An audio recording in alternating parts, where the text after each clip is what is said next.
नमस्कार श्रोते हो, रेडिओ जयंतच्या आनंदी कट्ट्यावर मी अनुराधा आपणा सर्वांचं मनपूर्वक स्वागत करते. श्रोते हो, सुप्रसिद्ध काउन्सिलर वंदना मिलिंद प्रचल यांनी एक खूप छान विचार मांडलाय. तो आजच्या आनंदी कट्ट्यावर तुम्हा सगळ्यांशी शेअर करते. साधारणपणे जगताना ज्यावेळी आपली वाट हरवलेली असते, ध्येय समोर नसतं, व्यावहारिक अपयश असतं, आर्थिक बाजू कोलमडलेली असते किंवा आर्थिक स्वावलंबन नसतं, नात्यामध्येही फारसं आशादायी चित्र नसतं, एकूणात काय तर आयुष्य काहीही चांगलं दिसत नसतं. अशा वेळी आपल्या मनात साहजिकच भाव उत्पन्न होतो, तो म्हणजे नैराश्याचा, सगळं काही हरवल्याचा, सगळं शून्य असल्याचा. मग अशा वेळी एक सल्ला दिला जातो, पॉझिटिव्ह राहा किंवा आयुष्यातल्या चांगल्या गोष्टींकडे बघा. आता सांगणाऱ्याचा हेतू चांगला असतो, पण त्यामुळे त्याच स्टेजला अडकून पडण्याची किंवा जास्त नैराश्य यायची शक्यता असते. कारण त्यात नक्की काय करायला हवं आहे याची क्लॅरिटी नसते. आणि माणसाच्या साहजिक स्वभावाप्रमाणे चांगलं बघायला जाताना त्याला वाईट हे नजरेत भरतंच. तर मग इथे नक्की काय करायला हवं? सगळ्यात आधी आपण जिथे आहोत त्याचा स्वीकार करायचा. काय वेदना आहेत मनाला त्याचा एक विचार करून त्या वेदनेवर काम करायला सुरुवात करायची. स्वतःला जमलं तर चांगलंच आहे, आणि नसेल जमत तर तज्ज्ञांची मदत घ्यायला हवी. काही आर्थिक गणितं नसतील जमत तर मग तज्ज्ञांची मदत घेण्यासाठी यूट्यूब, गुगल, पुस्तकं याचीसुद्धा मदत घेऊ शकता तुम्ही. पण सगळ्यात आधी वेदनेवर काम करायला पाहिजे. आणि मग त्यानंतर सगळ्या लेवल सावरण्यासाठी आपल्याला काय करायचं आहे त्याप्रमाणे ध्येय ठरवायला हवं.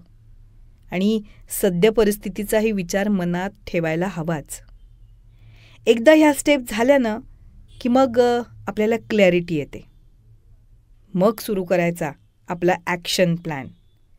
जसं की आता 2 महिने सर्वाईव्ह करता येईल इतकी आर्थिक परिस्थिती आहे किंवा नाही, अजिबात काहीच लगेच कमवणं गरजेचं आहे, हे आधी स्वतःजवळ क्लिअर करा. ते ठरलं की मग जॉब करायचा आहे की काही लगेच उत्पन्न देणारा व्यवसाय करायचा आहे हे ठरवा. सगळ्यात महत्त्वाचं म्हणजे एका वेळी एक बाजू सावरायला घ्या. सगळ्या लेवलवर एकदम काम करायला गेलं तर गोंधळ उडतो आणि हाती काहीच येत नाही. म्हणूनच सगळ्यात गरजेची गोष्ट आधी करायला हवी. मन स्थिर करायला हवं आणि मग दुसऱ्या लेवलकडे वळायला हवं. एक महत्त्वाची गोष्ट लक्षात ठेवायची, ती म्हणजे नुसता विचार नाही करायचा, तर ॲक्शन प्लॅन आपण आखायचा आहे जो आपल्या व्यक्तिसापेक्ष असेल. कारण नुसते विचार मन थकवतात, क्षिणवतात, पण ॲक्शन प्लॅन जो आहे तो प्रेरणा देतो. त्यामुळे तो मस्ट आहे हे लक्षात ठेवायचं. छोट्या छोट्या स्टेप घेऊन आपल्याला पुढे जायचं आहे हे पक्कं लक्षात ठेवायचं. आणि लगेच काही मोठं भव्य असं ठरवायचं नाहीच, पण प्रत्येक ॲक्शन ही आपल्याला ठरवलेल्या ध्येयाकडे नेणारी हवी हे बघायचं. आपण आपल्याला आलेला ताण, नकारात्मकता कमी करायची आहे, वाढवायची नाही हे कायम लक्षात घ्यायचं. जगण्याच्या या स्टेजला सकारात्मकतेपेक्षा स्वीकारात्मक होण्यासाठी आपण जास्त फोकस करायला हवा आहे. फक्त आजचा दिवस आणि आजची ॲक्शन हा विचार घेऊन नवीन प्रवास सुरू करायचा. बस इतकंच. तेव्हा श्रोते हो, हा होता आनंदी कट्ट्यावरचा आजचा सुंदर विचार. तुम्हाला तो कसा वाटला याविषयीची तुमची कमेंट बॉक्समध्ये नक्की लिहा. आणि त्याचबरोबर रेडिओ जयंतचे दर्जेदार कार्यक्रम ऐकण्यासाठी रेडिओ जयंत लाईक करा, शेअर करा आणि सबस्क्राईब करा. रेडिओ जयंतचं सबस्क्रिप्शन फ्री आहे. आणि त्याचबरोबर नोटिफिकेशनसाठी बेल आयकॉनवर क्लिक करायला सुद्धा विसरू नका.